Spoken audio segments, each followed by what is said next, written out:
மதிமுகவுடைய பொதுச்செயலாளர் வீட்டுக்கு வந்து திரு விஜய் போறார். அந்த வீட்டுல வேலை பார்க்கிறவங்க அறிமுகப்படுத்துறாங்க, இவங்க எல்லாம் விசிலுக்கு ஓட்டு போட்டோம்.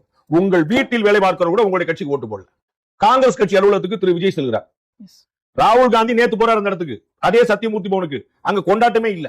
அதே சத்தியமூர்த்தி பவனுக்கு தமிழக முதலமைச்சர் போறாரு. அள்ளி கூச்சி ஆடி செல்வ பிள்ளை உள்ள போக முடியல. உங்களுடைய தலைவரோட பெரிய ஈர்ப்பை ஏற்படுத்திருக்காரா? மதிமுக தலைவரோட வீட்டுல அவங்க வீட்டோட பெரிய இன்ஃப்ளூயன்ஸ் பண்ணிருக்காரா? அவர் வீட்டு வேலைக்காரமா வந்து இப்ப மாறி போயிருச்சா? அவங்க வீடு கூட இருந்தவங்க மாறி போயிருக்காங்களே, அவங்களே சொல்றாங்க. காங்கிரஸ் கட்சி அழுத்த உள்ள நுழைஞ்சா எள்ளு போட்டா எள்ளு வளாது, அவ்வளவு கூட்டம். அவங்க பூரா வந்து திரு விஜயை பார்க்க வந்திருக்கு. திருமாவளவனோட கட்சி அவரே போக முடியல, சட்டையை பிரிச்சு விட்டாங்க. அவ்வளவு தூரம் கட்டமத்த கட்சி அவ்வளவு கூட்டம். ஒரே வெளியில சவுண்ட் அள்ளுது. இவர்கள் என்ன பாலிசி வச்சிருக்காங்க, என்ன சித்தாந்தம் வச்சிருக்காங்க, என்ன லீடர்ஷிப் வச்சிருக்காங்க? ஏன் என்னுடைய ஏரியாலே, என்னுடைய வீட்டுல, என் கட்சி அலுவலகத்திலேயே என்னோட இன்னொரு கட்சி தலைவர் பாப்புலரா இருக்காருன்னா வேற வார். இது வெறும் ஸ்டார்டம் கிடையாது, இது வெறும் ஹீரோயிசம் கிடையாது. உங்களுடைய கட்சி நீங்க எங்க வச்சிருக்கீங்கன்னு பாக்கணும். அவன் அதிமுக உடைச்சிட்டு போயிட்டாருன்னு அப்படி உடைச்சிட்டாரு சதியா பாசிமா அது கிடையாது. நீங்க எங்க இருக்கீங்க?